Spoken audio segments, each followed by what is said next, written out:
I was scheduled to join Quincy Carrier, who covers the Cleveland Browns today at 2.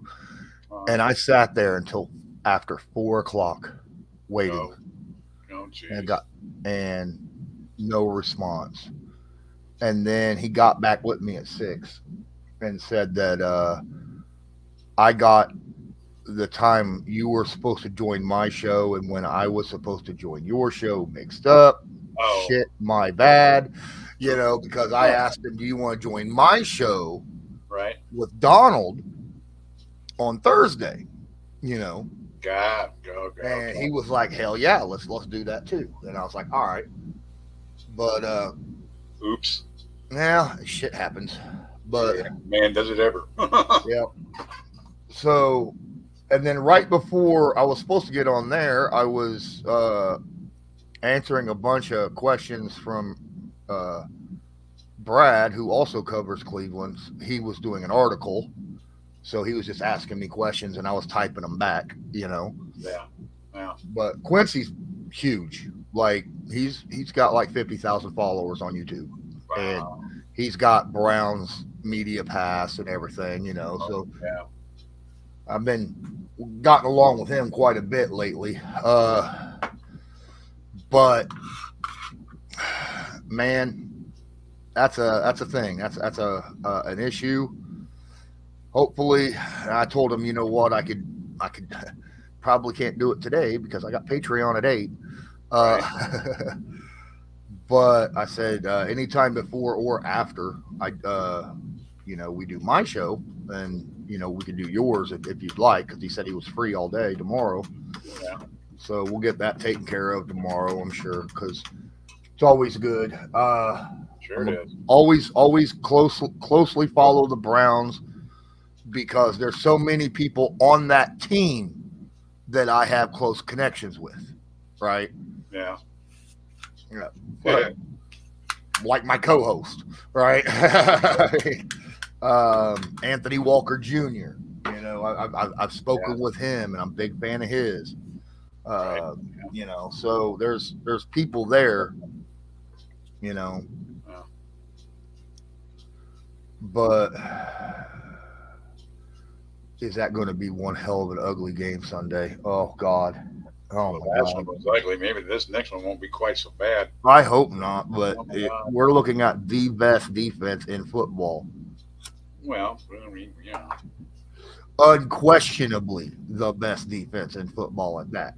Yeah. They just made Brock Purdy in San Francisco look like they were fucking stupid. You know? Of course, I didn't see any of that game. I just saw the score, and oh, they made Brock they were all Brock Purdy might make MVP. Not after that game. They had him looking like yeah. Well, screw a mortal, right? I mean, right, right. oh, Well, it's like everything else in the good old any given Sunday. hmm I mean, we played like incredibly three sets of horseshit. yeah, Special teams, the defense, the offense, the whole team sucked. And if you might as well suck, you might as well all suck at the same time because we did. We were bad. Just we were terrible.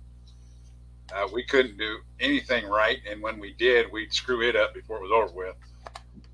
You know. So, well, but you always have to. You always have to figure you're going to have games like that every once in a while, and hopefully we got that one out of our system. And everybody came back to work, on Tuesday and says, let's get. We got to be a little bit more serious than that because that definitely losing that game puts us in a, as far as the division, it puts us definitely in a 2 games behind without even thinking about it actually. so uh, the defense I don't think was as bad as what it looked. They gave up okay. two scoring drives of 40 yards or more. Yeah. That's it. The rest of their scoring drives was 40 yards or less because of Yeah. god awful field position. Right. You Right. know, turnovers, special teams, things of that nature. I Uh, didn't see those. I really didn't see a lot of pressure on Lawrence. Not enough. they did on occasion to me, but not enough to be consistent. Of course, the back end was getting killed. Yeah, the back end. Everyone wants to shout out that Julius Brents. People are saying Julius Brents had a good game. No, he didn't.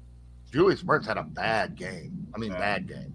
yeah, yeah. I Um, did. I didn't see it. I didn't see a hell of a lot good. Like I said, it was an entire team flop. I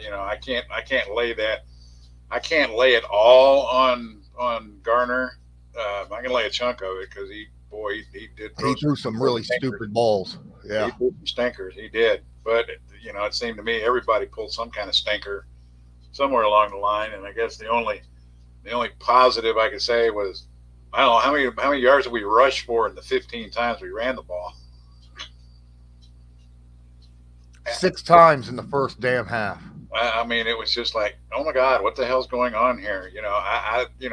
And then they talking come up about with this stupid ass excuse. Oh, they were running base defense. Well, yeah, of course it is. They you gotten so soft you won't run against fucking base defense? It's not like base defense is a loaded box. Oh, 7 men in the box is a loaded box. The fuck it is. since when? That's base defense. You have your base offense out, base defense. Yeah, That's classic damn football. yeah. I mean, come on. Quit being soft. I don't Well, I know, even man. said it too on my show, right? I don't know if you watched it, but with Donald, the team was no. Well, I mean, I did. I put the whole thing on YouTube, Right. uh, but oh my god, yeah, I was like, since when did the NFL? I mean, ever since the NFL went pass happy, it's like NFL teams have gotten soft when it comes to running the football. Oh, we can't run the football if there's 7 or 8 guys in the box. My ass, you know, my you can you just scheme that shit, right? And that's why I had the second half of the show with Donald. Donald, I just sat there and asked him question after question after question about offensive lines and when to run and how to, pick up certain types of blitzes and stunts and twists and all kinds of stuff. It ain't getting no traction on YouTube. I don't understand why, because there was some amazing content in there. I mean, Well, I get it. I get it. A lot of fans just want to watch the game. They don't want to be, learned on how it's actually played. right. Uh, Oh, well, you're right. I mean, some people don't do it that far, and I haven't had a chance. I've been busier than crazy this week so far this week. I damn near forgot it was Wednesday. Tom won't make it tonight. I just happened to look and went, oh crap, it's Wednesday. Oh geez, and then I started looking and I saw your email and it was like at 2:30. I went, oh no. Usually 2:30, I'm like, click the button. He's going to tell me we're not doing it tonight. I remembered it was Wednesday this time, but Yeah, yeah. No, at 8 o'clock, I thought, okay. no, Mike. Uh, I sent it early because I knew I was going to be busy. Late. Yeah. Yeah, Yeah. Well, and yeah. like I said, but like I said, normally when I see it that early, it's like, oh, this is usually never any good, because you already figured out you've got something, family or whatever, and you're not going to be able to do it. No, So, oh, great. Okay. So, I was thinking of that too when I sent it, and I was like, I can't. I mean, yeah. well, I wasn't thinking of canceling. I was just thinking this is going out early. People are going to be, not used to this and thinking that I'm canceling or something. But no, it was just Yeah. I knew I was going to be busy right up until the point of, so I knew I wasn't going to have time Yeah. to stop and send that email out. Yeah. Oh, if you send an email the day of our show, or the day of the show, I'm always going to check it. I'm not going to go, oh, well, that's too early. He's not doing it. Like I said, it was in my mind that, this is not good. But I'm damn Right. sure hoping it. Look, I don't. Good God. Yeah. Yeah. Now the last couple of days have been kind of hectic for me. So I have not had a chance to look at much of anything really. So. I've been, I got engaged. Yeah. Well, hopefully, plan is she's coming over for Christmas. Okay. Yeah. Hope, hope, Lord But willing, don't rise and all that other good stuff. You know. Tom won't be coming because his son just moved out last week, and he's been in the process of moving all of the room that he sits in Yeah. into that bedroom. So He's been partying on the patio. What he's been doing. my daughter moved out this week. You Really? know, yeah, I Yeah. was like, that's coincidence as shit. My Yeah. daughter had her baby last week, so Yeah. and then earlier this week, her husband and some another dude showed up to help move her stuff out of our house into the new house that they bought in Kokomo. So I'm like, oh, that's cool. That'll give me a an option now. I have that bedroom open. I can legitimately, because Tom has the same idea I did. It's a bigger room. It's more closed off from the rest of the house. I could move this, Right. my studio down there, my work area, my office, Yeah. whatever you want to call it. Yeah. And, it'd be, I don't know. Now, granted, I won't be literally have a bathroom right here and my bedroom right there, you know, Right. but if my wife can watch TV as loud as she wants for the most part and not have to bother me while I'm recording, or live or whatnot. Right. So, but on the downside, if I'm doing a live game reaction and I have a heart attack, she might not notice. Well, oh yeah, there is that. You have to put a panic button close by. Right. Something you could hit that would set off with a siren and alarm in a room. Hey, I'm dying in here, literally. Call 911. Oh God, Right. yeah. Because I remember a couple weeks ago, I had that. Was it the Titans, or it was either the Titans or the Texans, where I got so freaking amped up, my chest started hurting. Oh boy. Yeah, and I was like, what the hell? And it took me about 15, 20 minutes to calm down, and I was good. Yeah. Putting a whole new meaning to the cardiac colts, right? Right. Right. Oh yeah, you wouldn't have made it through the Jim Harbaugh area era. Well, I was healthier then Yeah, well, yeah, and younger. yeah, Yeah, I was. jeez. I Between the was like, I made it through cardiac, that because I was young and healthy. yeah, yeah, we needed to be live through that one. Oh my God, Mm-hmm. Jim Harbaugh and his band of ragamuffins. Yep. My God, I loved that team. I really did. Really wish I could get Ken Dilger on my show. Oh, that'd be cool. He was my favorite Colts tight end of Yeah, all time. yeah, Everybody likes Dallas, but I mean I like Dallas, but yeah, Ken was that do it all, hard nosed, right. Yeah, he was and kind he had some big plays down. I remember a play against the Tampa Bay Buccaneers where he caught like a 50-yard pass, just rumbling down the field. right. Yeah. Well, me, of course, I'll always be a John Mackey fan as far as tight ends are concerned. Because there weren't a lot like him. He should have been the first tight end in the Hall of Fame. Sorry, Dick. I wasn't around for that, so Yeah, it was. He was something. He was something.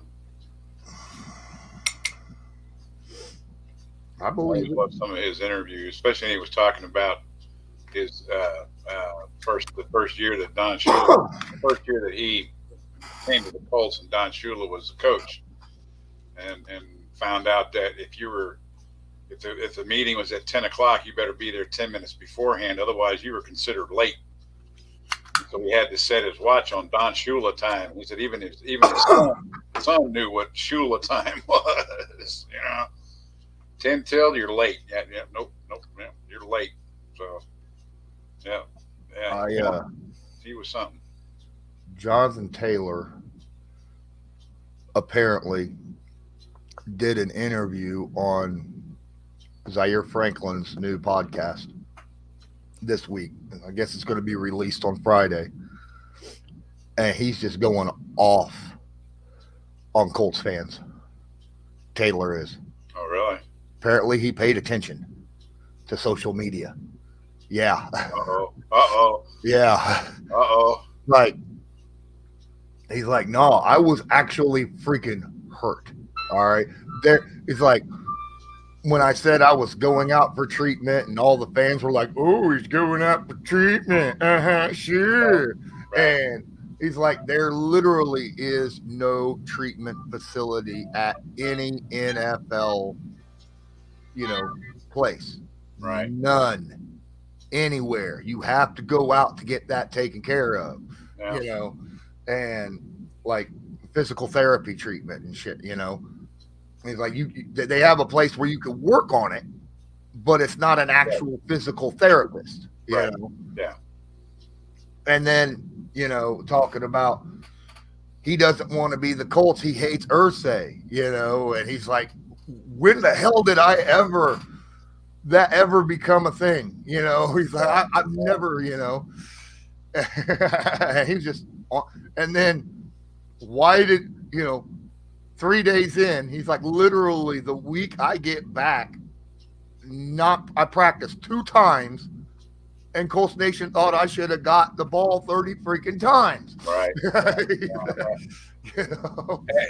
Yeah. Yeah. It was. Well, I kind of my attitude about the whole thing was kind of like yours was. Just look, just wait and see. Let's wait until we get where he is off the pup list and he's healthy, Uh-huh. you know, and let's see what's really going on. And Yeah. it pretty much was, you know, pretty much the way we thought it was going. You know, it's just he wasn't going to get signed by anybody, you know, until he came off that pup list and Mhm. showed that you know he was physically able. Yeah. And I really look. I never thought that Chris was going to let Jonathan get away. I never believed that for a I second. didn't expect Chris to go as high as 14. Well, Now, that, I did say 12 to 14. That was my prediction. yeah, Always was. yeah, But that was the very high end tip of my prediction, right? 14. yeah. Well, you know, I mean, you got a rookie. Well, not anymore. Uh-huh. We don't have a rookie quarterback, but you know, but you got a rookie contract anyway. Mhm. I, you know, I was happy that Jonathan signed. I thought 14 was good for him. I was happy with it. You know, I was tickled pink actually that you know of all the running backs that was you know at least our running back was going to get paid. You know, a decent salary. He's you know Yep. I mean, he's The Colts wouldn't be looked at with that stigma that other teams have, right, you know, with right. their running backs. Yeah, you bunch of cheapskates. You Mhm. know. But no, like I said, I didn't think that Chris was going to let Jonathan out of the building. You know, he was going to tie him It, up, you know, rope him up till he signed a contract. well, I mean, But no, but he wasn't going to give him away for free either. no, no, well, hell no. You know, teams are like, oh, well, he's hurt, so we'll give you a fifth round pick for him. You could take that fifth round pick and shove it straight up where the sun don't shine. You Exactly, know, exactly. And you can keep that. we'll take Jalen Waddle. How's that? All right. Well, that's our counter. All right. Yeah, I thought that was great. Oh, Chris Sims was having a ball. He was having a ball with that. I watched him a couple times. Hey, And that wasn't an actual offer. no, I know. You know, like where I had posted that Miami never actually dropped an offer. They were just talking shit between Swanson and other, you know, Sure. without actually dropping any real actual offers. Yeah, yeah, yeah. It just I don't know. I'm good. I'm glad Jonathan's going off on him. Yeah. Sometimes, and I know our fans are not really any different than any other team. So you got a block of fans that are just stupid, basically, you know, and they're always going to act that way, and they're everywhere. They are everywhere, and there are a certain percentage of your fan base that they're just idiots, for lack of a better term, you know. So they're the ones that go out and run their mouth and act like they know everything, what's going on, and all that kind of stuff. And they're usually the ones that get their butts kicked because what they said is totally wrong. And what happens next week? They come right back out and say some more stupid stuff, and get their butts kicked again, and they just continue doing it. They never learn. So Yep. let them go. Let them run their mouth. Matt's running late. Huh. Yeah, he's probably sicker than a dog. What's going on down there? Oh my God, Patriots! Oh my God. Well, I had to. We know how that is. So I predicted Stephon Gilmore's game-sealing interception for the Cowboys last Thursday. I know you don't like the Cowboys. Neither did freaking, neither does Donald Thomas. You and him very, like that. You guys will get along great in that aspect. But, right. I had to. Oh yeah, my phone is not in here. I had to text Donald and say, dude, in the show, he goes, yeah, I remember. I thought of you as soon as I saw it. Yeah, because I don't get games. I'm still waiting for the cable people to come out and fix my cable. Well, the But Cowboys went up late. yeah, Thursday night, I don't get that game anyway. The Chargers were driving to win the game with a minute and a half left. And Stephon Gilmore blanketed the receiver, cut in front of him, picked it off. And I said in my preview last week, in our preview of the games, I said, look, Stephon Gilmore is a forgotten guy on that team right now. Yeah. No one's talking about him, and he's still got game in him. And I feel like he's going to make a game-sealing interception in that game. And people are going to be reminded, oh yeah, Gilmore's still a dude. Right. Right. And it happened. Well, good for him. Lousy for the Chargers. Yeah, I get you. For the Cowboy haters, yeah, I understand. But I mean, I even said it as I was predicting it. I was like, look, I have to go by my gut instinct here. Sure. And that's what it's screaming at me. And I do that all the time when I pick games or do predictions. I just I look at shit in my head, play the game out in my head on how I feel like things would go, and it is what it is. It don't matter what I do. I look at statistics and I think about it and all that kind of stuff. I still don't pick the winners. So I just pick them. I just pick them out. Well, it's like he don't like the Jets either, mainly because he was a Patriot and a Dolphin, along with being a Colt. So he can't stand the Jets, and he's like, the Jets are trash. And week 3, I said, dude, I understand Aaron Rodgers ain't there, but I'm telling you right now, that young man at quarterback is going to play better this year than he has in years past. And that defense is real. They're not going to be part of blowouts. They're going to be all tight games, and they're going to win a few of them off their defense. Right. And just last week, he finally acknowledged I was right. Well, the Jets have had a pretty stout defense actually for several years. Yeah. Mm-hmm. It's always been their offense has been their problem. Mm-hmm. That's why they went out to get Aaron Rodgers. Yeah, right. Because you got the butt fumble and all the other things that seems to happen to their offense. Their defense is I know for like I said for years it's been stout. I mean, Speaking of Jets offense, today they just traded McCole Hardman back to the Chiefs. Okay. The wide receiver. Yeah. They just traded him back to the Chiefs. I don't know why. Maybe they just realized they didn't need him, and the Chiefs did. That's great. Yeah. The Chiefs have been in a lot of dogfights this year. I know.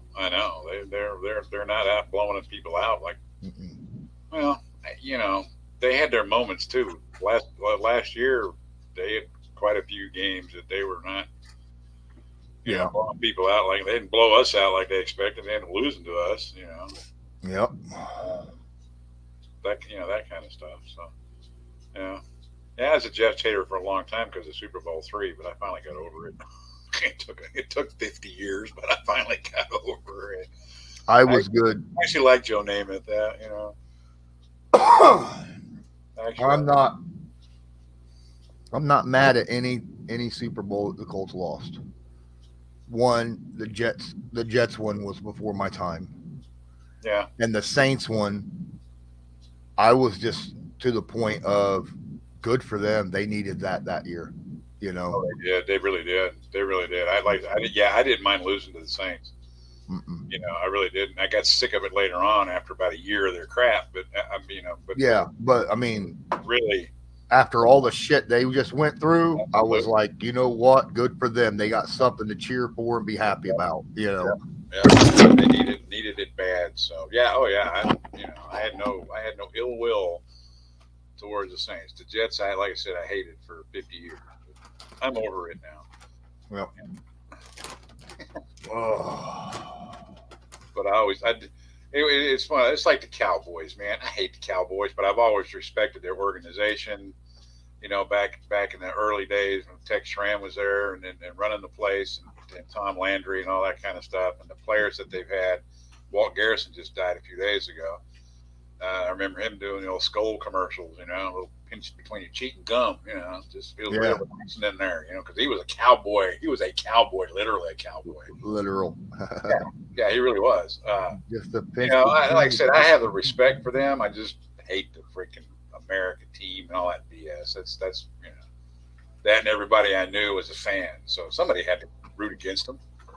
So I so I have to. in the '90s, I didn't like the Cowboys because their attitude, like just the players' attitudes, Yeah, and it seemed like the Cowboys players were always in trouble with the law. They were signing people that were always in trouble with the law, right. and I was just like, it's the Dallas Jailbirds.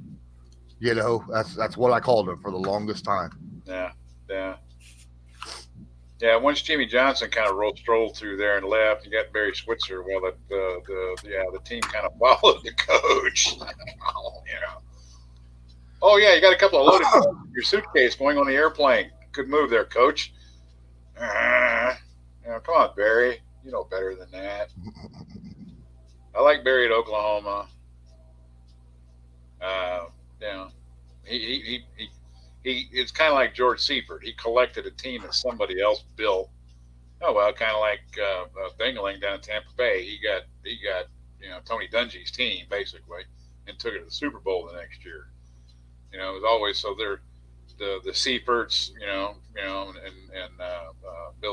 Barry Switzer, saying they took somebody else. To me, they took somebody else's team before they screwed them up and won a Super Bowl with them, and then started to they started to dismantle for one reason or another. And I saw a really good show, I guess last week on YouTube about the Cowboys and how everything's kind of fallen apart since Jerry Jones has come along. And I know a lot of Cowboy fans hate Jerry Jones. And I was like, no, man, you got to keep Jerry Jones. He's the smartest person in football. You got to keep him around. I don't know what's going to happen when he dies. Maybe his son will take over, and his son's just as dumb. It seems like so. They have no scouting talent in between those two, and that's fine with me. It works for me. Owners should not be. Owners should just keep their hands out of a team. Yeah, I mean, I kind of understand why Ursay has his hands in the team a little bit because he's been part of the organization his entire freaking life just about. and has done. And I mean, they're like, but he was an awful GM, but at least he held the position. You know, Yeah, yeah, he's held positions with the team, right. and that gives him at least some right to say, I know what the hell at least I'm talking about or doing, you know. Yeah, yeah, So yeah, whereas you got other owners, they're just millionaires that wants to freaking meddle in the business, you know, because it's their business. yeah, Which, yeah. I mean, they have a right to do that because they own the damn There, team. right? But at the same time, it's stupid business to do that, you Yeah, know. yeah. It is. It is. It is. You know, but like I say, Jimmy grew up. Well, he grew up as a Bears fan, him and Daddy, and but uh, sometimes I would reach out and kick old Carol Rosenblum right in the butt for pulling his little stunt and ending up trading the team basically to Irsay for the Rams. God, jeez. So Yeah. because Carol wanted out of Baltimore. A lot of people went out of Baltimore. I can't imagine why. Ask my parents. You know, they didn't want to go back to they. And that's they go back. We go back to visit, but no. There was never any way that my folks were going to go back to Baltimore after Dad retired. Wasn't going to happen. Was not going to happen. Dad did not know. Dad, he did not like Baltimore. He didn't like. Did he say, there's nothing there. We can go visit. We can go visit here, but we're not. We ain't gonna live there. I'm thinking to myself, thank God. But I still follow. Hell, look, I was so bad. I got so bad over the years about the Orioles. I didn't know it until they were on the second game. They lost to the Texas Rangers. That they were even in the playoffs, much less had the best record in the American League this last year. I'm like, holy crap, And I know my uncle, my dad's youngest brother, who was a big Orioles fan, he passed away before they actually did anything. He passed away a couple of years ago. But I mean, he was a staunch Orioles fan forever and forever. I'd call him up, we'd talk about it, and I say, gee, I see the Orioles are in first place. Of course, that's before the season started. And the listing is in alphabetical order. Baltimore's always the first one in the American League East because they've got I said by the end of usually by the end of the first 2 or 3 games, they're in last place and they stay there for the rest of the year, end up 60 games out, that kind of stuff. So I almost pooped my toasties when I saw they won 101 games this year. I'm like, holy crap, winning 100 games is, for baseball, that's quite a deal. I couldn't believe it. I thought, well, good for them. And they're supposed to be even better next year. So maybe next year I might peek an eye every once in a while, see how they're doing. I don't want to get too involved because it'll really stink if they do. But because there is no other professional sport out of Baltimore, the Ravens, and they're my second team. I just looked down a little while ago and realized I was wearing my Ravens T-shirt. Oops. And of course, you guys can't see it. If I didn't say it, you wouldn't know it. But yeah, I just happened to look down and went, oh, damn, I'm wearing my Ravens T-shirt today. I bought this at the Astrodome the first year the Ravens existed. They played down in Houston, and I had a choice. I could go to the Dallas Colts game, or I could go to the Houston Ravens game. And I picked the Houston Ravens game because my brother lived right outside of Houston. And the fact is that I could get in without any problem because that was the year that the Oilers were going to move. That was their lame duck season, so they weren't putting 15, 20,000 people in the stands. So you go buy the cheapest tickets you could find and sit anywhere you wanted to, basically. Jeez. So hell, you're gonna go to an NFL game and just pretty much own the stadium. That was the time to go. So I thought, well, I go see the Ravens in their first season. So I'd seen the Colts at the Astrodome before, but so I thought, well, I get a chance to see the Ravens. So I bought a couple of T-shirts and a pennant and a hat, and met more Baltimore fans than I did Oilers fans. And we still ended up losing the game. Yeah, met quite a few. I met a couple of guys that have gone. They went to every Colts game from 1963 until the year the Colts left. They went out of town, in town. They went to every Wow. game every season. I'm like, holy crap! What That's you not guys? only a lot of money, but a lot of free time. What you guys do for a living? And Yeah. man, yeah, Yep. That's yeah, what I'm sure did, saying. sure did. And they knew a guy that when the guy had gone to every Colts game, and he finally got sick one year and could not go. But he went from 1953 until like 1998, Oh wow. 99. Yeah, every game, Super Bowl, the whole 9 yards. Went to Oh all. wow.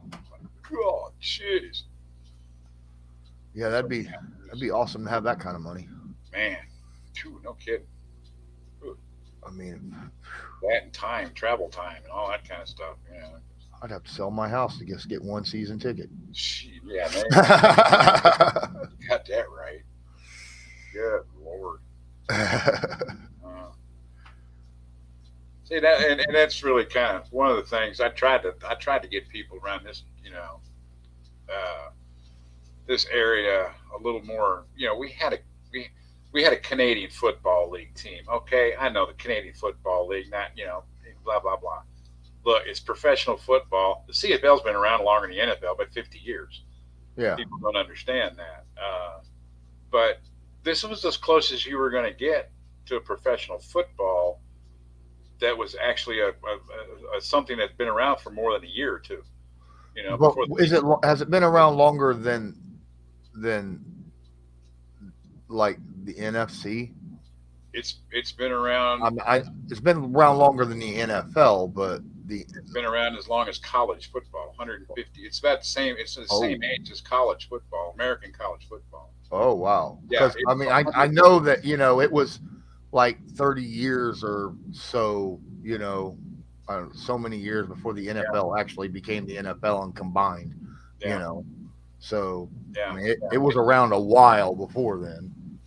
It's yeah. Like I said, it's about the same age as American college football. That's how long the CFL's been That's around. been around a You know, long and, ass but, time. hey, I like the game. My buddies were, of course, he's a Dallas fan, but anyway, I was like, man, oh man, they don't. That's not real football. There's 12 guys and blah blah blah. And I said, look, you have 4 downs to make 10 yards. In the CFL, you got 3 downs to make 10 yards. So you can't do the run, the 2 runs, a pass, and a punt kind of deal. You can do 2 runs and then punt. You know, you can score on a rouge. If you kick the ball out of the end zone, you get a point. There are various things, and now, of course, back when I used to watch it, back when they were here in the mid '90s, you only had one guy that was allowed to be motioned towards the line of scrimmage. Now you have two. You can run your 2 outside guys towards the line of scrimmage. You know, uh, and oh God, we used to see some great games. Really did. Billy Joe Tolliver was our quarterback there the second year we were here. He came from Houston then. Ended up leaving here and going to New Orleans. I just thought of a rule the NFL could implement for special teams on kickoff. You know how it seems like they're trying to just completely nullify kickoffs Mm-hmm. because, trying to lower injuries and all that dumb shit. Right. Well, what if they line up as the same and the rule is if you kick it out the back of the end zone, the other team gets the ball at the 35. But if you make it to the upright, you get 2 points. Hey, be a hell of a kick, but it's been done.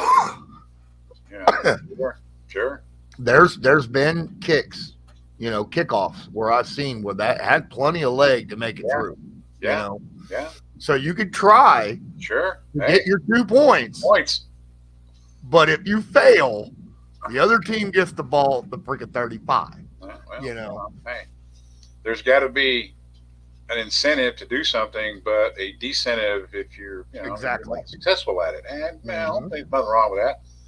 I think that's a hell of a lot better than, well, players now, returners can kneel the ball anywhere between the goal line and the 25 and still get the ball at the 25. Yeah, that's That's BS. bullshit. Yeah, that's BS. That. If they're going to do that, then why don't they just give them the ball to 25 and just start and nobody just get rid of Yeah. the ball completely? Why do we even have a kickoff? Right, you're going to do that. The thing I like in the CFL on the punt part is you've got to give the punt receiver 5 yards.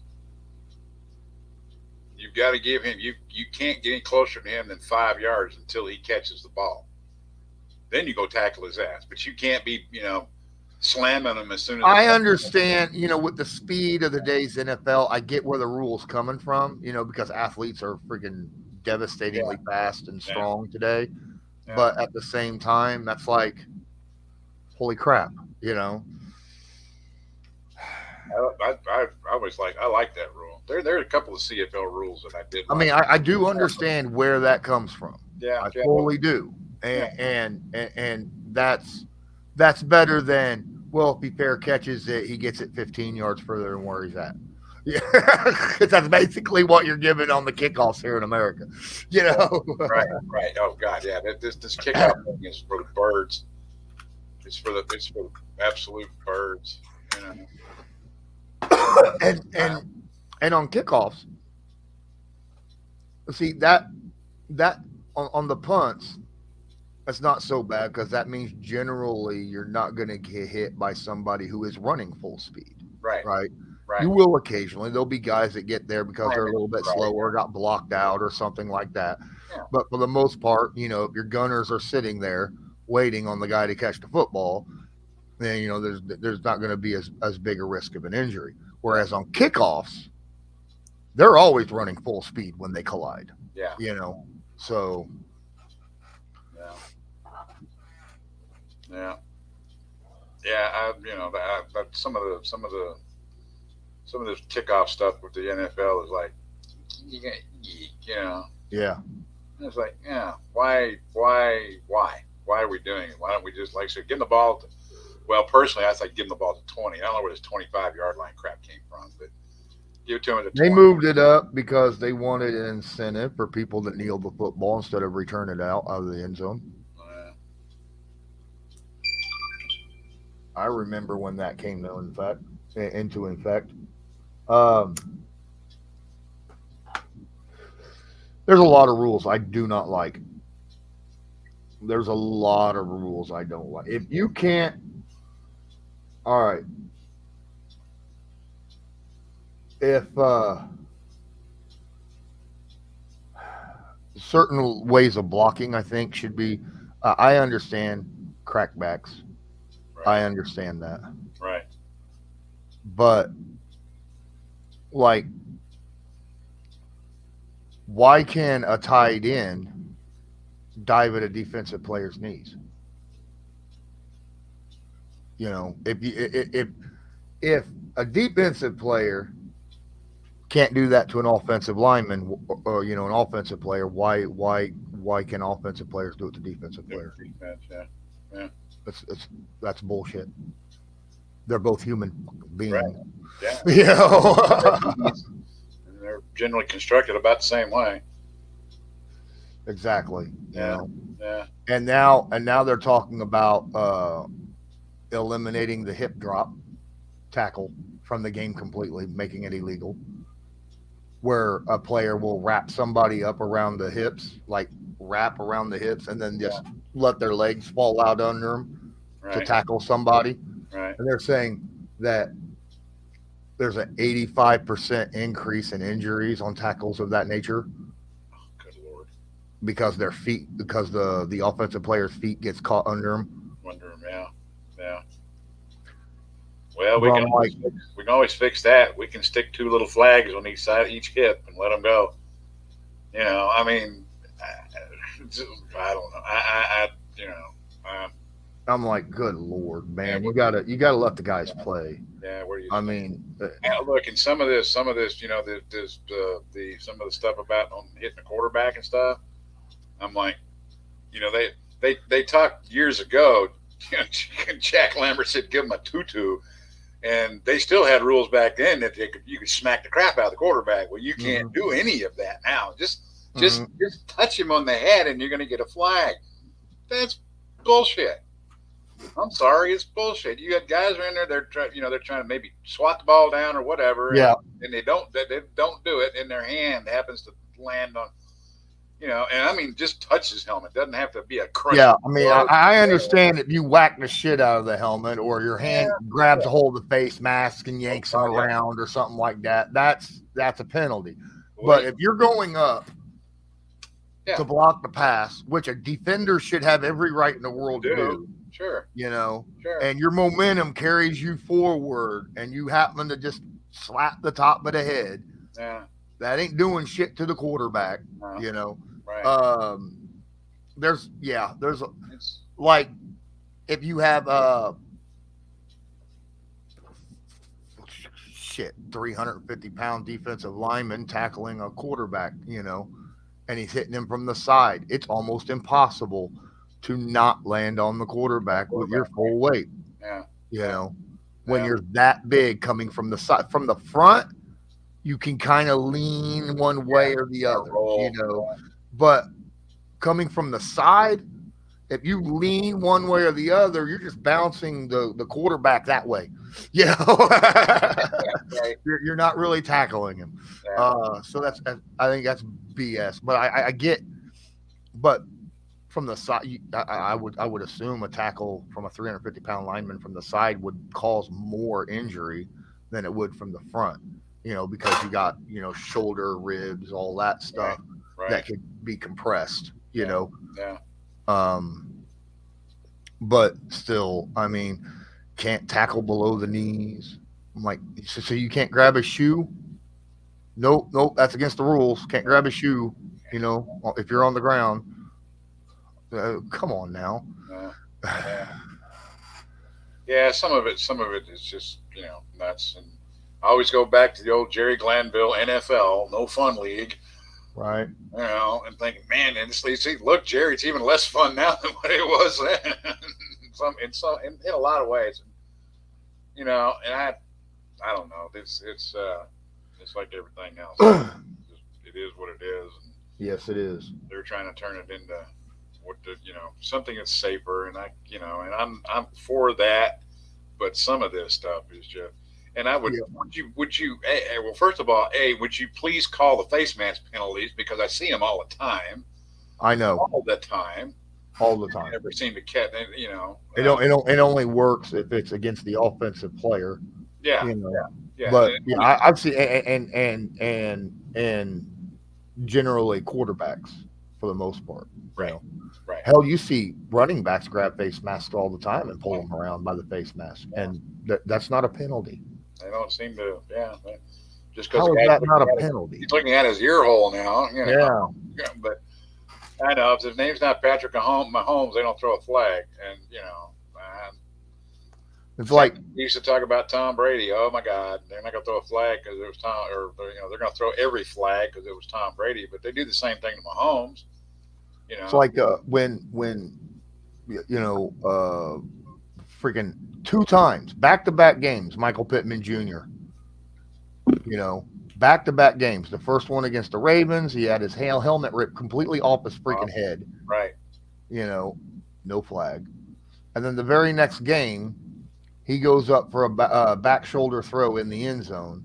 Defender reaches up, snags his helmet, and yanks it down to the side by his face mask. You can Yeah, actually see his head go like this, and he yeah, bounces up, and he can't, lose right. his track of the football Oh, yeah, because of it. No flag. I'm like, so Michael Pittman Jr. is just fair game for face masks. apparently. And it's perfect. Well, Michael Pittman Jr. should just take his helmet off next time and just swing that. Yeah. Yeah, yeah. It wouldn't. Yeah. It seems like there's always somebody it's like that stuff. It's that stuff to them on them. It's like it's consistent. It's like to actually be honest with you, when I saw the replay of that one in Baltimore, I almost thought, oh God, they're going to throw a flag on Pittman for taking his helmet off. I mean, I wouldn't have been surprised if they would have done it. You know, Probably. I wouldn't have been surprised. That, oh yeah, I'm gonna throw flag on taking Yeah. his helmet off on the field. But some of the and somewhere along the line, good God, they've got to get control of this pass interference crap.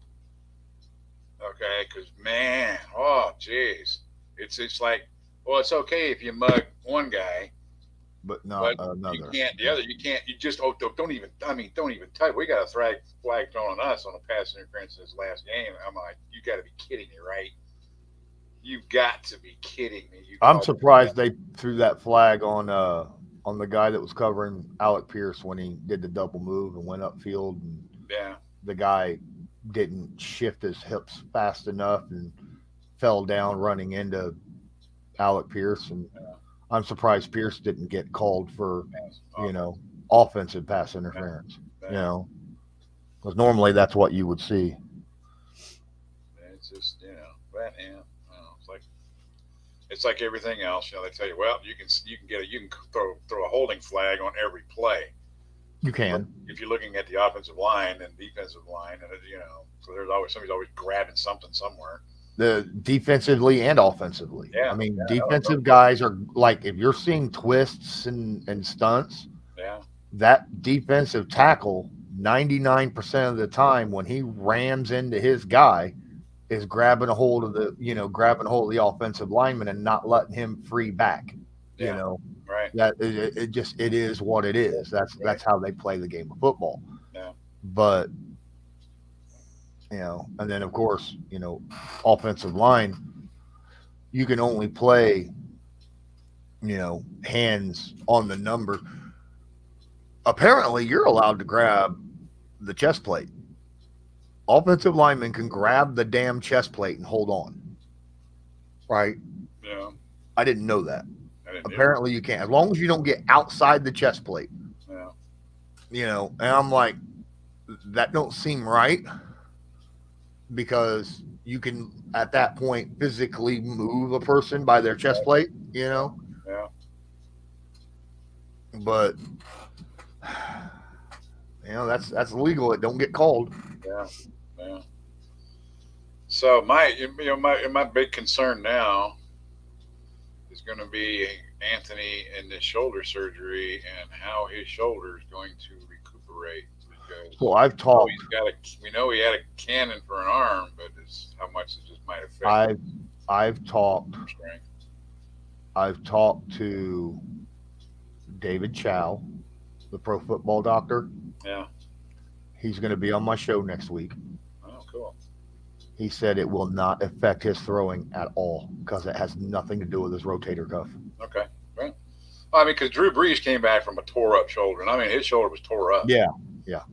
And I He mean said if it was rotator cuff, it'll affect it one way, or yeah, another. But since it's not rotator cuff, it'll be perfectly okay. fine. Well, that's good. Go ahead and get it done. Go ahead and get it done now instead of trying to rehab and all that crap because it Hmm. just never seems to work out. And then next thing you know, we got in the next season and third game, he's going to go get his freaking shoulder surgery. So yeah, I'd rather get it done now. That's good. I'm glad to hear that kind of stuff because, like I said, I knew that Drew got it, and I saw. I mean, I saw the game. I saw when it happened. I'm like, oh my god. Then I heard about his rotator cuff and stuff, and I went, oh geez. And then Well, I he also followed. told me. I followed it because I don't know. Drew and Peyton Manning were buddies when Drew was at Purdue, and he used to write to Drew and and Peyton used to talk back and forth.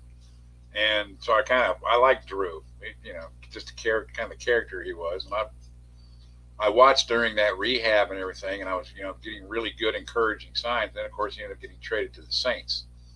And I told my buddy, big Saints fan, I told him, I said, man, you're going to love this guy. You are going to love this guy. I said, and he said, well, what about his surgery? I said, I've been reading the reports, I've been watching and following. I said, and he's coming back. He's actually ahead on what his schedule is on his rehab and stuff. I said, and if he gets that shoulder right. I said, watch out, George Brown, because he's good. He's a good kid. And Well, I remember when Joe Montana had his shoulder surgery and then went to Kansas City and lit it up there. oh man, did he ever? Yeah, He got smashed in the playoff game. yeah. That was ugly. Ooh, that was ugly. Ooh, that was cheating too. So, But yeah. Joe was my favorite quarterback for almost Oh, him and Randall Cunningham were my two young guys. yeah. You know, when I, I was young, I rooted your pocket quarterback was Joe Montana. yeah. Uh, Absolutely. Nickname Christ on cleats. Yeah. Right. That's Yeah. I watched him at Notre Dame. Coming up. yeah, yeah. Yeah. I And like. then Randall Cunningham because I love. that dude could do anything. Look to me, and even today, to me, Randall threw the prettiest long ball I have ever seen. hmm Man, he just had his motion and everything. It was just gorgeous. I loved Randall Cunningham. I remember watching a game. Then after the game, they interviewed the defender. They had uh, the Giants was playing the Eagles, and the Giants had the Eagles pinned up against their own goal line. Lawrence Taylor flushed him out of the pocket, the back of the end zone. Taylor had him dead to rights to a safety. Randall Cunningham just turned his hips, launched the ball 60 yards downfield to Derek Barnett, and he caught it. And Taylor in the interview was like, I have never seen any. I had him dead to rights. There was no way he should have been able to do that. And he did. No, You know? I'm like, it's Randall Cunningham, yeah, man. he was to me he was poetry in motion. Whether he was running the ball or throwing the ball, hmm he had the smoothest motion. Either way, either way, Yep. I did. I love Randall Cunningham. hmm Absolutely, absolutely. He is And definitely. he was a beanpole. I mean, he was Oh tall, but yeah, he was skinnier than shit. But he yeah. wasn't afraid of contact at all. Uh-uh. No, no, he wasn't. He wasn't. And he had a hell of an arm on it too. hmm You For know, little, for as skinny as he was, he had a cannon for an arm. yeah, he was tall though. Everybody wanted to talk about Michael Vick. Michael Vick. I'm like, I'd take Randall Cunningham over Michael Vick every day of every week. I agree. I I, mean, I, yes, Michael Vick might be more explosive running the football, but Randall Cunningham was better as an all around player. yeah, You know, yeah. even when it's like, but Vick got better when he was with the Eagles. Well, Randall Cunningham went to the Vikings. Yeah, You know, look what yeah. he did there. You know, He threw a freaking rocket ball in the back of the end zone that playoff game on the last second. Just, I mean, that looks like that ball didn't get 8 feet off the ground, 55 yards. It was like, holy crap.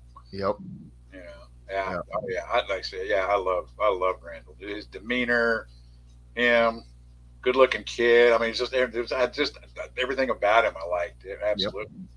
yep. Still do. I see him every once in a while. I don't see him as much anymore. I used to see him as an analyst occasionally, but I don't see him really anymore. Yeah, yeah. I saw his 91-yard punt the other day when he punted out of the end zone. Uh, hmm And then it bounced and bounced and bounced. well, yeah, Yeah, it's a 91-yard punt. yep. John Madden, Second longest punt in NFL history. John Madden was calling the games. He was blowing up.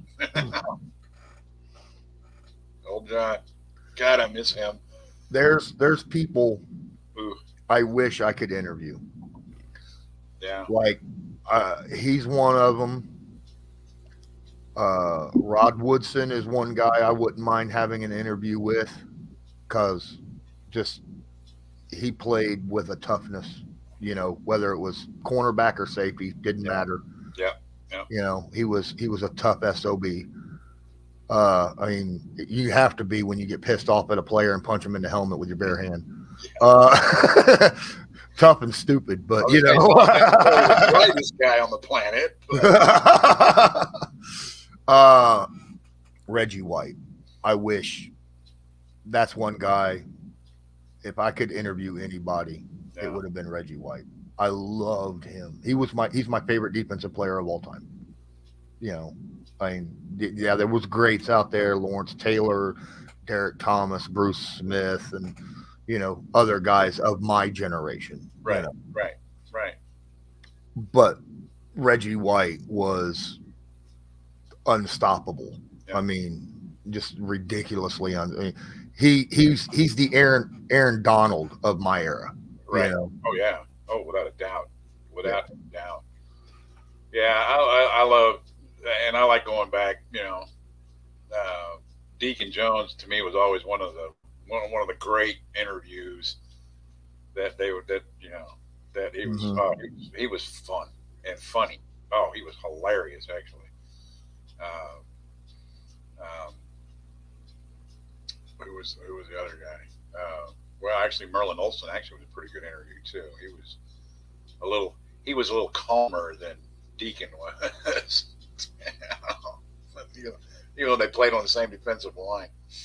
Uh, the one that one of my favorites was Mike Curtis when he was middle linebacker for the Colts. He didn't give a lot of interviews, and but when he did, it was fun. It was fun. Oh, yeah. There's a lot of people that I miss. I can't interview anymore. Wish I could. Yeah, Um, like so, you followed the Colts your whole life. yeah. This guy died a year and a half ago, and I interviewed him months before he passed away. Nesby Glasgow. Oh wow, really? Yeah, Yeah, I remember Nesby. yeah, the safety. Yeah, he was a Baltimore and an Indianapolis Colt. You Yeah, know, yeah, I got to interview him just months before he passed away of cancer. So, I know one I would love to talk to personally, but if you dig around, you can find good interviews with him, and that was. And now I'm going to forget his freaking name. Oh my God, Artie Donovan, mm, the first Colt in the Hall of Fame. This guy was an absolute character. I mean, just absolute character. His father was a professional boxing referee. So he grew up in the Bronx, and he was a Bronx kid, and he played when he was in the Marine Corps during World War II, and tells a story because he was in supply, and he tells stories about how he was hiding cases of spam under the floorboards in his tent on some Pacific island somewhere, and talks about their training. 24 hot dogs and a case of beer. And that was did I just lose you? hot dog. He was so funny. Oh, this dude was just an absolute riot. He came to Minnesota when I was living up there, and the local TV station interviewed him. Man, he had me rolling on the floor. But he has a book that he wrote called Fatso. If you ever get a chance to find it, you can find it on eBay every once in a while, stuff like that. It is absolutely hilarious. Hmm. It is. Oh God, he was so funny. Talking about the chicken, the challenge they had during training camp one year on a Sunday about who could eat the most chicken. The story. Oh my God, the story. I don't want to tell you the story because the ending is so crazy. But yeah, it's on. If you dig around on YouTube, there's some definitely interviews and stuff like that with Artie Donovan. They're just Oh yeah, he was on Letterman. I wouldn't be surprised. I'm pretty sure he was on David Letterman for. Well, yeah, Letterman was a Colts fan. Of course, he was Yeah. famous, but still, he was a Colts fan. That's the only thing I like about him. Otherwise, he could have stayed at the L.A. weatherman for all I cared. I like him actually. You know.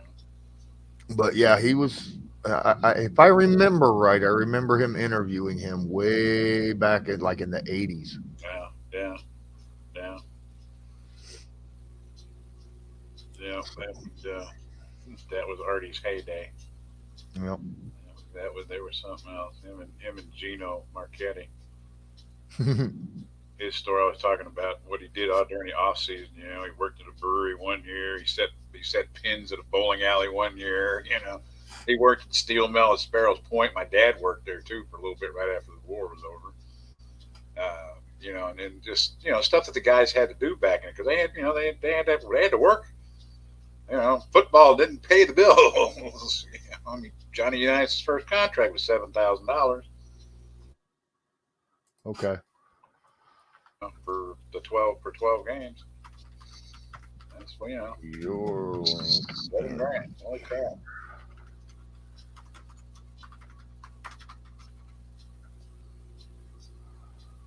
They talk about this guy that used to play for him named Big Daddy Lipscomb, Gene Lipscomb. They said he used to go in and tackle the whole backfield, pick him up, pull the other players out until he found the guy with the ball.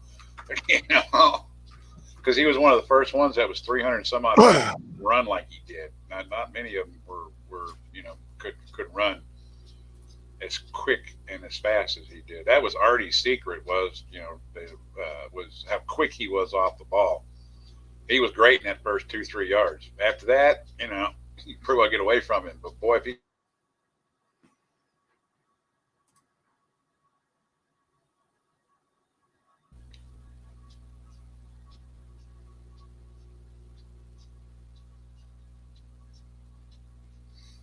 Okay. You were locking up, like you froze on me for a second. well, it's okay. I was looking at myself. All I saw was a screen with a spiral in it for a second. Yeah. Yeah. Yeah. That's the second time you froze up in the last 5 minutes. Oh. Well, maybe it's telling me to shut my mouth. You talk too damn much, you old fart. No. That's what we're here for, to talk. Just doing my part. Yep. Yep. Yep. It's just you and me in here. So now I do notice that people do watch. So that's good. Sure. I get to watch, like afterwards, people watch occasionally. So that's good. I mean, we have 17 people uh, right now that are patrons. So that's, you know, I'm surprised I don't have more considering some of the extra stuff that I send. Because like my weekly shows generally have a lot of extra stuff in it, especially, both episodes of Believe that I 4 episodes of Believe, you guys get at least 2 of those episodes ahead of time. Right.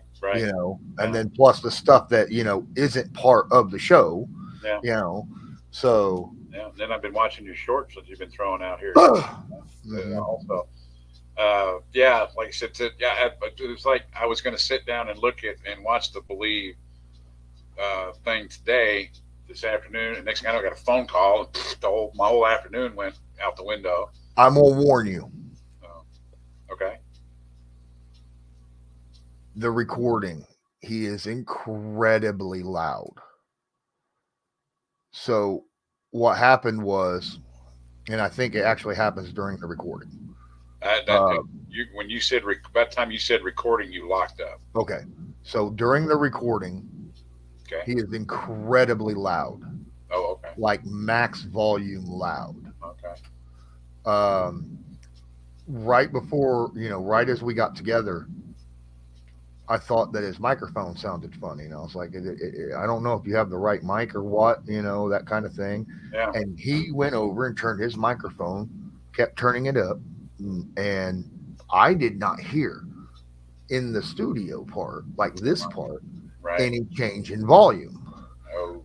But apparently it recorded change of volume. Right. And he just left it on max. Yeah. So he was max volume all the way through. Now, on my edited version, I was able to lower his volume some. Right. But I did not do that for the unedited version. Okay.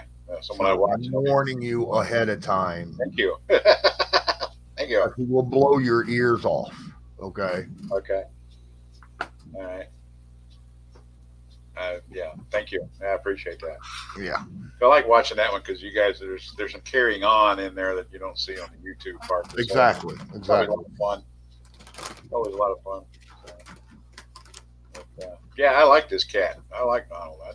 Yeah, He's good. I mean, he's good. he has a hard time. He travels a lot, and it's not with his. I mean, the good thing is, yes, he has a family. You know, he's got his kids. Him and Gary Brackett. You know, Hmm. coach their kids' football team together, Oh, that's cool. and so Gary's going to be part of the show, which is Sweet, nice. Yeah, sweet, at some point sweet. this year. Uh, I like Derry. but his job makes him travel a lot. Mm. Like this, like today, he's already gone. I think he's in like uh, Virginia or something. Uh, last week he was in Bama. Yeah, he was Yeah. in Bama. Uh, you know, he travels all the time, everywhere, because he's a what's that called? A investment manager, I think, something like that. Okay. You know, so uh, he's trying to get me to leave Believe and just go him and me and run our own damn show. He says, "Screw them, Yeah. we can do this." Right. Now I'm like, "How about look? I have my own interest I have to protect right now. Right. Let's do this together for a while first. See how you and I work out together. You know, it's nice now, but we don't know each other 100% Right. yet. You Right. know, Right. let's you know, and then we'll see where it goes from there. Yeah. All right. Do I like the idea? Yes. At some point, I would like to be able to go on my own and be able to afford my own bills and this and that. He's like, I know a crap ton of businesses in you know in and around the area I work with. I can get sponsors out the ass. And I'm like, okay. I understand where you're coming from. Did I lock up on you? Yeah. Yeah. Yeah. Yeah. Okay. Crap ton of a lot of businesses that he works with, and that's where it locked up. Yeah, he says I can get a bunch of sponsors. You know, we can make a bunch of money with Yeah. sponsors doing that. And I'm like, well, that's nice, but we need a big, you know, viewing as well. And right now, I don't have a big viewing. I've got 3,600 freaking subscribers, and that's it. Uh, we'll work on it, but right now it's not that big. So I said the best way of doing that is sharing that shit with other people. Yeah, you are locking up quite a bit. Yeah, we both are. 3,600 is last I heard. Yeah, I need more than that in order to go out on my own. Right. Right. Because right now I'm getting paid by Believe too, so I'm getting double payments for my Believe Yeah, shows. we're locking up big time. Yeah. Well, we may end up having to cut it after an hour and 15 then. If we're I having think issues, I think we've been arrested, man. We keep getting locked up here. right? My son wants me to go out and get food for him anyhow, Okay. and most of the businesses around here close at 10. So, Yeah. Well, hey, man, the two of us pulling. yeah, you locked up again.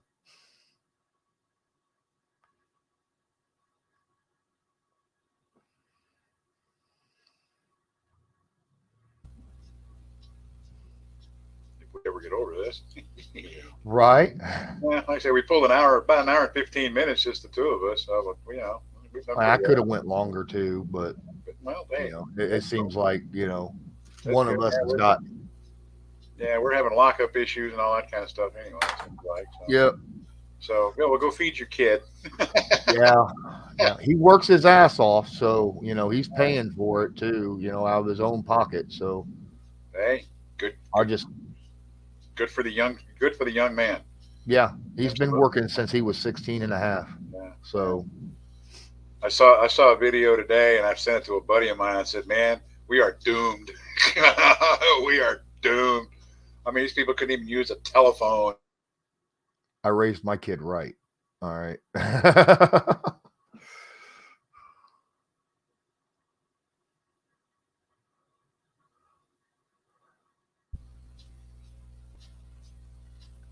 So, Well, yeah, the freezing is happening a lot. So, I think we'll get out of here and when we do uh, get locked out, yeah, like straight up. it's going crazy now. It is. Uh, but man, You it's been enjoy fun. your night, my guy. Hey, you too. You too. Get something good, and then we'll see now and go watch the other stuff now. Now I got time. Hey, There you go. There I'll you go. go. Just be I'll go. careful of the really loud shit.